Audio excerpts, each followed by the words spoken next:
और जल्द से जल्दी आने वाला प्रभु यीशु मसीह के अति पवित्र नाम में सब पवित्र लोगों को मसीह बदलना देता हूँ।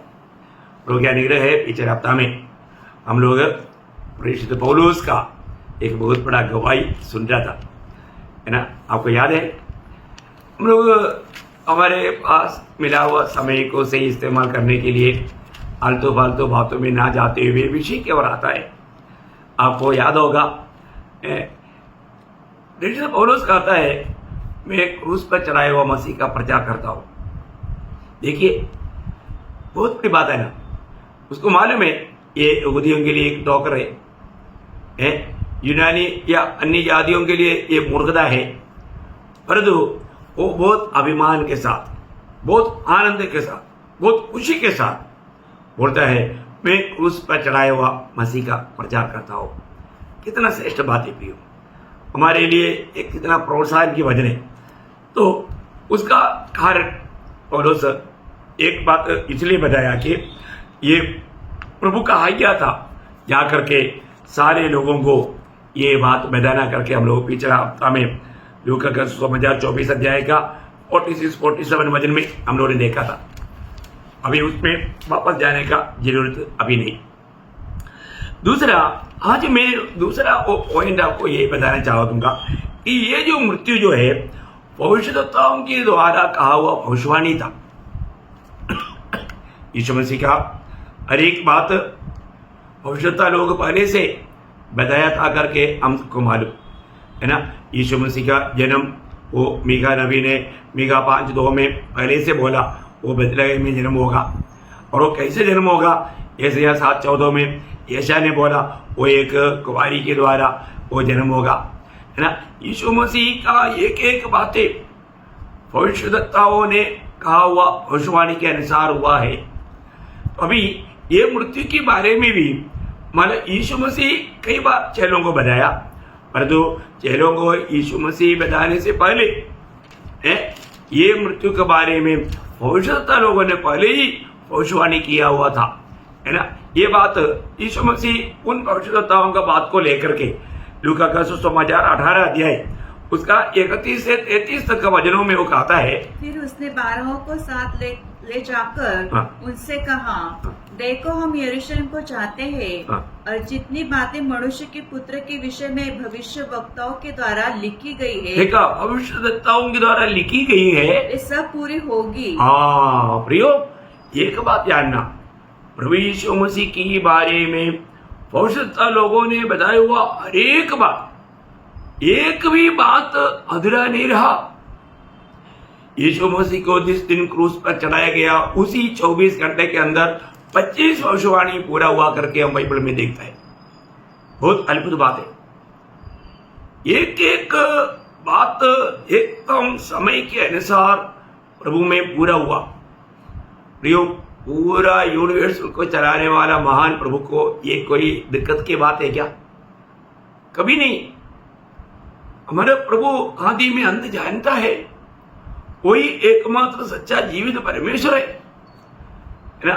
वो ये दुनिया में बिल्कुल प्रभु का वचन के अनुसार आया, वो वचन के अनुसार आकर के ये सारा काम किया। इसलिए यीशु मसीह यहाँ पर बोलता है, भविष्यद्वक्ताओं के द्वारा लिखा हुआ तो पूरा होगा, क्योंकि वह अन्य जातियों के हाथों में सौंपा जाएगा। देखिए, ये बात भविष्यद्वक्ताओं ने भी लिखा हुआ बात है, अन्य जातियों के हाथ में सौंपा जाएगा और वे उसे ठट्ठों में उड़ाएंगे और उसका अपमान करेंगे और उस पर थूकेंगे और उसे कोड़े मारेंगे और घात करेंगे और वो तीसरे दिन जी उठेगा। कितना बड़ी बात है। देखो, ये सारे बात भविष्यद्वक्ताओं का किताब में भी लिखा है।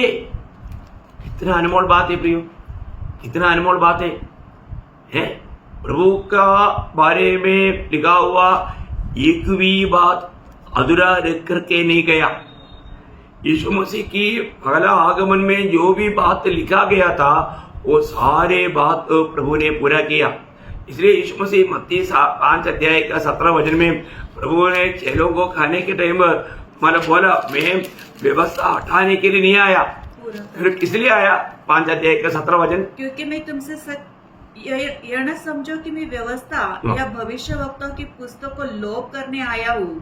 लोप करने नहीं, परंतु पूरा करने आया हूँ। देखा, मैं लोप करने के लिए नहीं आया, मैं उन बातों को पूरा करने के लिए आया। हमें ये बात को जानना है, ये दुनिया में कोई भी प्रभु का व्यवस्था पूरा नहीं कर सकता था, परंतु प्रभु यीशु मसीह एकमात्र व्यक्ति है कि व्यवस्था को पूरा किया। प्रियो, प्रभु में हमारे लिए सब कुछ है। वो प्रभु इतना महान है, ये बात को हमें जानना। हमको बचाने के लिए वो क्या बना, है ना। भविष्यवक्ता लोगों ने लिखा हुआ बात, है ना, आज नए नियम की मंडली के लिए प्रोत्साहन के लिए प्रभु का बारे में जो भी बात लिखा हम लोग देखता है। यीशु मसीह वो हमारे लिए क्या बना प्रियो, हमारा पाप की सजा कितना भयंकर था, है ना। हमको बचाने के लिए वो क्या किया। जब फिलिपियों का पत्री उसका 2 अध्याय उसका 6 से 8 तक का वचन में परमेश्वर के स्वरूप में होकर भी देखा वो कौन है, परमेश्वर, वो परमेश्वर है। आदि में वचन था, वचन परमेश्वर के साथ और वचन परमेश्वर था। प्रियो, जो परमेश्वर होते हुए, परमेश्वर की रूप में होते हुए, आप देखो अभी इसका मतलब यीशु मसीह का पहला रूप कौन सा है, परमेश्वर का रूप।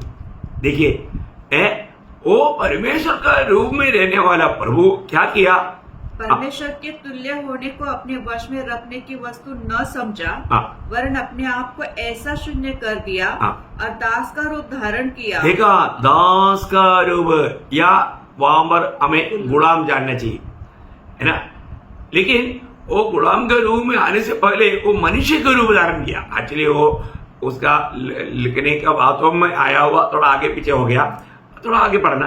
और मनुष्य की समानता में हो गया। मनुष्य की समानता में या मनुष्य की रूप में, मनुष्य के रूप में होकर के, मनुष्य के रूप में भी आपको मालूम है राजा लोग रहता, बड़े बड़े महान लोग रहता है, परंतु प्रभु का रूप क्या बन गया, एक गुलाम का रूप है, एक गुलाम का रूप। आप देखिए वो पहले कौन था, वो परमेश्वर का रूप में था, या वो परमेश्वर था हमारे समान।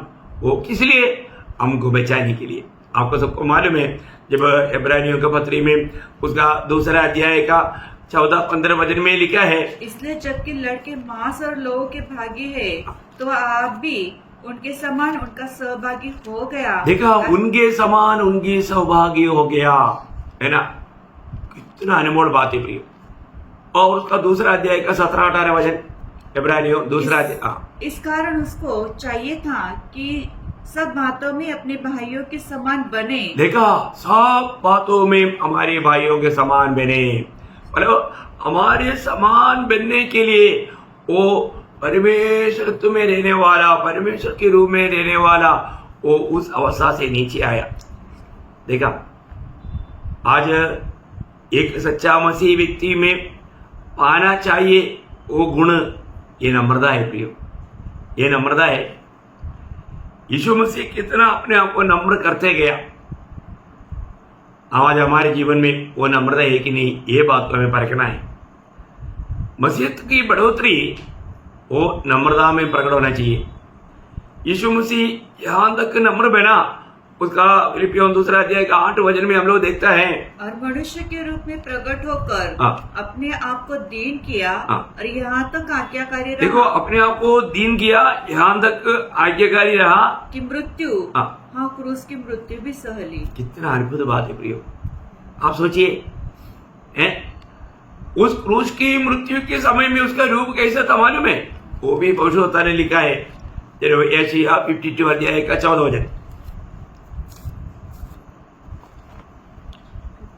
जैसे बहुत से लोग उसे देखकर चकित हुए, क्योंकि उसका रूप यहाँ तक बिगड़ा हुआ था, उसका रूप यहाँ तक बिगड़ा हुआ था कि मनुष्य का सा न जान पड़ता था। देखा, मनुष्य है करके नहीं बोल सकता, मतलब वो उसका रूप विरूप हो गया, और उसकी सुंदरता भी आदमियों की सी न रह गई थी। देखा, इसका मतलब एक बिगड़ा हुआ रूप, एक मांस का टुकड़ा समान।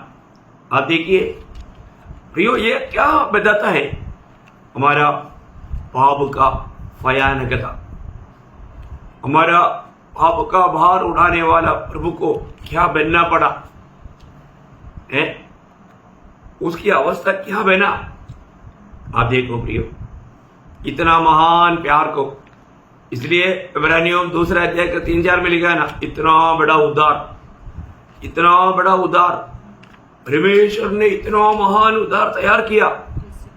आज हमें कुछ खर्चा नहीं, ये सत्य वचन पर विश्वास करके अंगीकार करना, स्वीकारना, हमें तुरंत पाप क्षमा का अनुभव मिलेगा।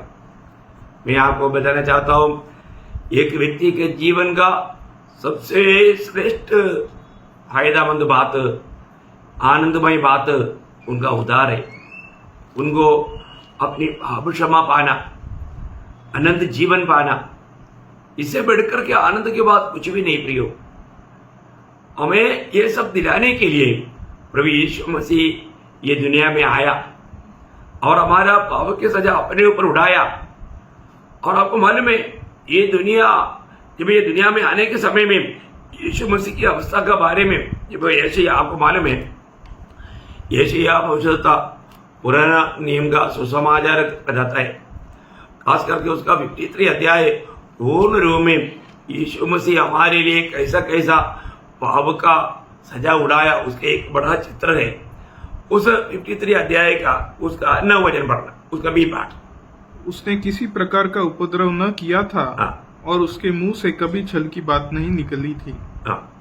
नहीं, उसकी कब्र भी तो उससे पहले दुष्ट के संग ठहरी गई, मतलब उनको दुष्टों के संग गिना गया। देखिए, उनको दुष्टों के संग, आपको मालूम है, मतलब यीशु मसीह एकदम दुनिया में नंबर 1 दुष्ट करके ये दुनिया ने चित्रित किया। इसलिए नए नियम में जब हम देखता है, मतलब हर एक शब्द कैसा पूरा होता है ना। लूका उसका 23 अध्याय का 33 वचन में हम लोग देखते हैं, 23 का 33। जब वे उस जगह जिसे खोपड़ी कहते हैं पहुंचे, तो उन्होंने वहां उसे और उन कुकर्मियों को भी एक को दाहिनी और दूसरे को बाई और क्रूसों पर चढ़ाया। इसका मतलब क्या है प्रियो? आप देखिए, बड़ा सोच समझ करके उन्होंने उनमें से एक कुकर्मी को दाहिने और एक कुकर्मी को बाएं, उसका मध्य वाला बड़ा कुकर्मी, मतलब इस कुकर्मियों का नेता का रूप में यीशु मसीह को चित्रित करते हुए भयंकर कुकर्मी के रूप में उसको गिना गया। देखा? आप देखो प्रियो, सारे मानव जाति का पाप का भार उड़ाने वाला प्रभु यीशु मसीह कितना प्रकार निंदित किया गया है ना। वह इस प्रकार, आप देखिए, ये जो सूली पर पड़ा होकर के यीशु मसीह की ये चित्र, ये यीशु मसीह के जन्म से 1000 साल पहले दावीद को प्रकाशन मिला। दावीद भजन संहिता 22 अध्याय उसका 16 वचन की भी पाठ पढ़ना। कुकर्मियों की मंडली मेरे चारों ओर मुझे घेरे हुए है और वे मेरे हाथ और मेरे पैर छेदते हैं। देखा, मेरे हाथ और मेरे पैर को छेदते हैं। देखा, मेरे हाथ और मेरे पैर को छेदते हैं। प्रियो, उन दिनों में ऐसा सोचने के लिए भी नहीं होता, क्योंकि ऐसा एक मृत्यु का व्यवस्था नहीं था। दावीद के लिखने के समय में दुनिया भर में कहीं भी इसी प्रकार का सूली का मृत्यु नहीं चलती थी। ये उसके बहुत बाद में ये क्रूस का मृत्यु का आरंभ हुआ, चरित्र बताता। लेकिन एक बात मैं आपको बताना चाहता हूं, बाइबल में लिखा हुआ हर एक बात कितना सत्य है प्रियो। एक भी वचन पीछे नहीं रहेगा। उसकी हाथों में और पांवों में वो कील से छेदा गया और वो मरने के बाद में उनका स्थान वही यशायाह 53 का 9 वचन का वापस पढ़ना उसको। उसकी कब्र भी दुष्टों के संग ठहराई गई और मृत्यु के समय वो धनवान का संगी हुआ। मृत्यु के समय वो धनवान का संगी हुआ। इसका मतलब उसको कैसा कब्र मिला? उसको बड़े आदरणीय रीति में बड़ा धनवानों के समान उनको कब्र किया गया। यीशु मसीह मरने के बाद में आपको याद होगा, जो अरिमथ्या योसेफ एक मिनिस्टर था, उसने अपने लिए तैयार किया हुआ एक नया कब्र में प्रभु का शरीर को रखा गया। लूका उसका 23 अध्याय उसका 50 से 53 तक वचन। वहाँ यूसुफ नाम का एक महासभा का एक सदस्य था जो सज्जन और धर्मी पुरुष था और उनकी योजना और उनके इस काम से प्रसन्न न था। वह यहूदियों के नगर अरिमतिया का रहने वाला और परमेश्वर के राज्य की बाट जोने वाला था। उसने पिलातुस के पास जाकर यीशु का शव मांगा और उसे उतार कर मलमल की चादर में लपेटा और एक कब्र में रखा जो चट्टान में खुदी हुई थी और उसमें कोई कभी न रखा गया था। देखा प्रियो, है ना, वचन एक एक शब्द कैसा पूरा किया जाता। मैं आपको बताना चाहता हूँ बाइबल सत्य वचन है प्रियो। ये वचन कभी भी एक शब्द भी कभी भी बदल नहीं सकता, क्योंकि ये प्रभु का वचन है। आप देखिए यीशु मसीह इस प्रकार सूली पर क्यों मरा, है ना। पवित्रता यशायाह उसका 53 अध्याय उसका 6 वचन। हम तो सबके सब भीड़ों के समान भटक गए थे, हम में से हरेक ने अपना अपना मार्ग लिया और यहोवा ने हम सबों के अधर्म का बोझ उसी पर लाद दिया। देखा प्रियो, है प्रभु यीशु पर हमारा सबका धर्म का बोझ लाया। आप देखिए, है एक प्रकार नए नियम में जब आप बाइबल में पढ़ता है पहला पत्रोस 2 अध्याय उसका 24 वचन में वो स्वयं आप ही हमारे पापों को अपनी देह पर लिए हुए क्रूस पर चढ़ गया। देखा प्रियो, वो हमारे पापों को अपने ऊपर लेते हुए क्रूस पर चढ़ गया। देखिए यीशु मसीह ना कुड़कुड़ाते हुए सारे आदमी पीढ़ी का सारे पापों को, जो उस समय तक जन्मा हुआ नहीं हमारा भी और जो आगे जन्म होने वाला है उनका सबका पाप प्रभु ने अपने ऊपर लिया। देखिए ये सच्चाई हर एक लोग जानना चाहिए, क्योंकि प्रभु यीशु मसीह दुनिया में किस लिए आया? हम पापियों का उद्धार करने के लिए आया। हर एक पापी को ये जानना है प्रभु यीशु मसीह मेरे पाप क्षमा के लिए, मेरा उद्धार के लिए मेरे पाप का सजा सूली पर उड़ाया। ये सच्चाई पर विश्वास करने वालों को पाप क्षमा है। देखिए हमें धर्मी ठहराने के लिए, है ना, जब 2 कोरिन्थी 5 अध्याय का 21 वचन, 2 कोरिन्थी 5 अध्याय उसका 21 वचन, जो पाप से अज्ञात था उसी को उसने हमारे लिए पाप ठहराया कि हम उसमें होकर परमेश्वर की धार्मिकता बन जाए। कितना बड़ी बात है ना। हम परमेश्वर की दृष्टि में धर्मी बनने के लिए जो पाप के लिए अज्ञान था उसको हमारे लिए पाप ठहराया। आप देखो सूली पर हे परमेश्वर तूने मुझे क्यों छोड़ दिया करके प्रभु ने चिल्लाकर कहा। प्रियो, वो नरक में पड़ा होकर के चिल्लाने वाला हमारा रोने का आवाज का बात था। आप देखो यीशु मसीह ने हमारा नरक का सजा अपने ऊपर उड़ाया, वो हमारे लिए रोया। बहुत भयंकर बात है ना प्रियो। प्रभु का उस अगप्पे प्यार को हम समझना, है ना। देखो पिता आकर्षित करते बिना कोई पुत्र के पास नहीं आ सकता करके हम लोग यूहन्ना का सुसमाचार उसका 6 अध्याय उसका 44 वचन में हम लोग पढ़ता है ना, क्या बोलता वहां पर? कोई मेरे पास नहीं आ सकता जब तक पिता जिसने मुझे भेजा है उसे खींच न ले। देखा, उसे खींच न ले। और उसका 65 में क्या लिखा? 6 अध्याय का। इसलिए मैंने तुमसे कहा था कि जब तक किसी को पिता की ओर से यह वरदान न दिया जाए तब तक वो मेरे पास नहीं आ सकता। देखा कितना अद्भुत बात है प्रियो। तो मैं आग्रह करता हूँ ये वचन प्रभु ने अपनी इच्छा से आप तक पहुंचा रहा है। यदि अभी तक आपका उद्धार नहीं हुआ है, तो आपका नया जन्म नहीं हुआ है, तो आपको पाप क्षमा नहीं मिला है, तो निश्चय प्रियो आज ही आप इस प्रभु यीशु मसीह पर विश्वास कर, क्योंकि यीशु मसीह दुनिया में आपके लिए आया और आपका पाप का सजा यीशु मसीह ने अपने ऊपर उठाकर सूली पर आपके लिए मर गया और गाड़ा गया और तीसरा दिन जी उड़ा।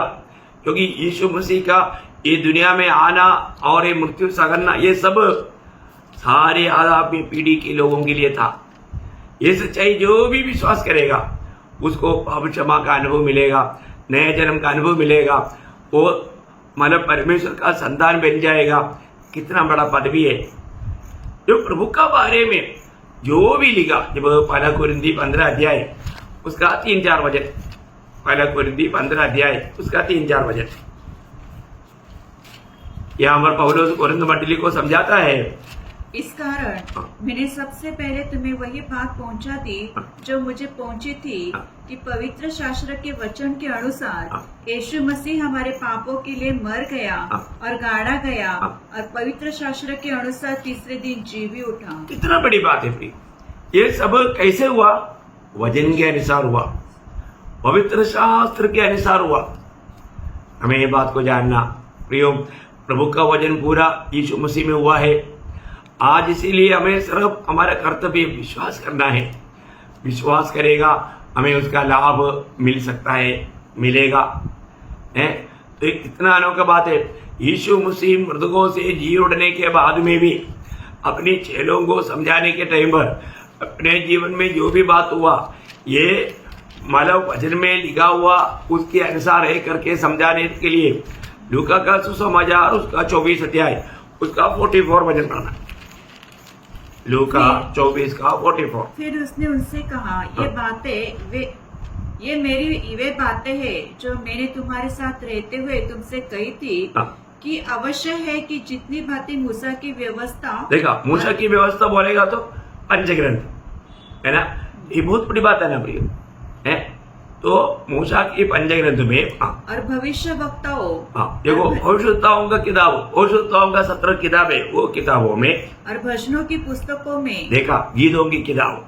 देखिए बहुत बड़ी बात है, हमें ये बात को जानना है कि ये सारी बात उस वचन में लिखा हुआ, उस वचन के अनुसार हुआ। क्यों? क्योंकि प्रभु यीशु ने जब 40 भजन संगीता का 7 वचन में क्या बोल करके आया था मालूम है? क्या कहते हुए भी आया कि 40 भजन संगीता का 7 वचन। तब मैंने कहा, देख मैं आया हूँ, क्योंकि पुस्तक में मेरे विषय ऐसा ही लिखा हुआ था। पुस्तक में मेरे विषय में ऐसा लिखा है, मैं वो पूरा करने के लिए आया हूँ। देखा कितना अनमोल बात है ना। प्रभु ने जो भी कहा, जो भी किया, ये सब पवित्र शास्त्र में लिखा हुआ वचन के आधार में था। इसी कारण मतलब यीशु मसीह की मृत्यु मतलब पहले से भविष्यवक्ताओं के द्वारा बताया हुआ उस वचनों के आधार में था। इसलिए हम लोग ये बात को दुनिया को समझाना हमारा कर्तव्य है। कितना अनमोल बात है। पहला सुसमाचार ये दिन में ही प्रभु ने दिया था, है ना। ये दिन में जब पाप किया उस समय में, जब उत्पत्ति 3 अध्याय उसका 14 वचन, तब यहोवा परमेश्वर ने सर्प से कहा, तूने जो 15 वचन, और मैं तेरे और इस स्त्री के बीच में और तेरे वंश और इसके वंश के बीच में बैर उत्पन्न करूंगा, वह तेरे सिर को कुचल डालेगा और तू उसकी एड़ी को डसेगा। देखा, ये मतलब प्रभु स्त्री की संतान होकर के दुनिया में आकर शैतान के कामों को नष्ट करके महाधम्य पीढ़ी का उद्धार करेगा, उधरी सुसमाचार सुनाया। और गलातियों 4:4 के अनुसार जब समय पूर्ण हुआ, वो स्त्री का संतान होकर के ये जगत में आया। कितने बड़ी बात है। और जगत में आकर के वचन के अनुसार, हर एक बात वचन के अनुसार उसका जन्म हुआ, है ना। वो एक वारी के द्वारा जन्म हुआ और उसका हर एक का वचन के अनुसार था। हर एक भविष्यवाणियों को पूरा करते हुए वो वचन के आधार में सब कुछ करते गया। और वचन पूरा होने के लिए सूली पर तक एक एक बात है, मतलब मैं प्यासा हूं करके बोलने के टाइम पर वो क्या पिलाया उन्होंने, मतलब खड़ुआ पानी पिलाया, लेकिन उन्होंने चखने के बाद में पिया नहीं। मतलब ये सारे बात एक एक शब्द वचन में लिखा हुआ। आखिर में प्रभु बोला सब कुछ पूरा हुआ। मानव जाति का, आदमी पीढ़ी का पाप क्षमा के लिए जो भी चाहिए वो सब कुछ पूरा करके यीशु मसीह मरकर और जी उठकर स्वर्ग में गया है। आज यीशु मसीह में विश्वास करने वाले लोग विजयी जीवन बिताने के लिए प्रभु के वायदा के अनुसार पवित्र आत्मा प्रभु ने हमें दिया। आज उस आत्मा की सहायता से जीते हुए प्रभु के आगमन की बाट जो है ना, उद्धार पाए हुआ हर एक पवित्र लोगों का कर्तव्य है। प्रियो, मुझे सुनने वाला आपको मैं एक बात सवाल करना चाहता हूँ। क्या आपने ये उद्धार को प्राप्त किया है क्या? इतना बड़ा उद्धार परमेश्वर ने अपने एकलौता पुत्र दे करके हमारे लिए तैयार किया हुआ, इतना बड़ा उद्धार, ये उद्धार आपने पाया क्या? आपको पाप क्षमा का अनुभव है क्या? यदि जो कोई मसीह यीशु में है वो नया सृष्टि है, आप एक नया सृष्टि बना करके आप कह पाएंगे क्या? नहीं तो आज ही आप ये बात विश्वास कर, प्रभु के सामने ये कबूल कर, प्रभु यीशु मैं पापी हूँ, मुझे पापी के लिए आप ये दुनिया में आया, मेरा पाप का सजा मृत्यु आपने सूर्य पर मेरे लिए उड़ाया और आप मर गया, गाड़ा गया, तीसरे जी उड़ा। मैं ये सच्चाई विश्वास करता हूँ। आज मेरे पापों को मैं कबूल करता हूँ। प्रभु यीशु आप मेरा प्रभु है, आज से आप मेरा प्रभु बनकर मेरे दिल में आओ।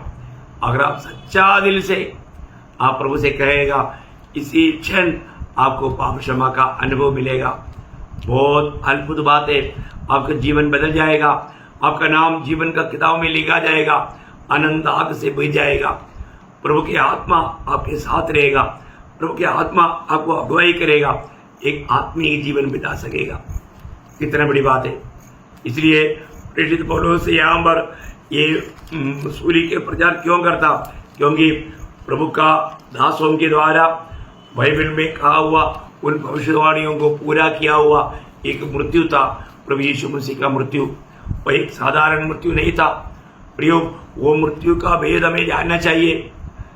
और उस प्रभु यीशु मसीह की उस मृत्यु पर अंगीकार किया, तभी वो एक नया सृष्टि बना। इसलिए वो कह पाया, मैं मसीह के साथ सूर्य पर चढ़ाया गया, अब मैं नहीं, मसीह मुझे में जीवित है। कितना बड़ी बात है।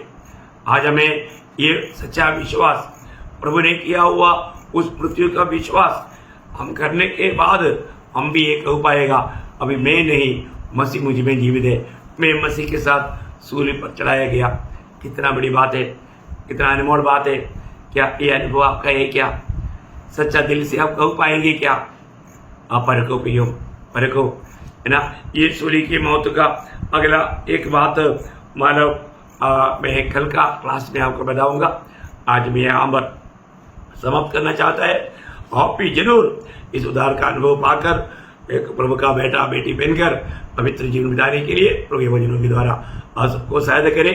प्रभु को महिमा मिले। आमीन।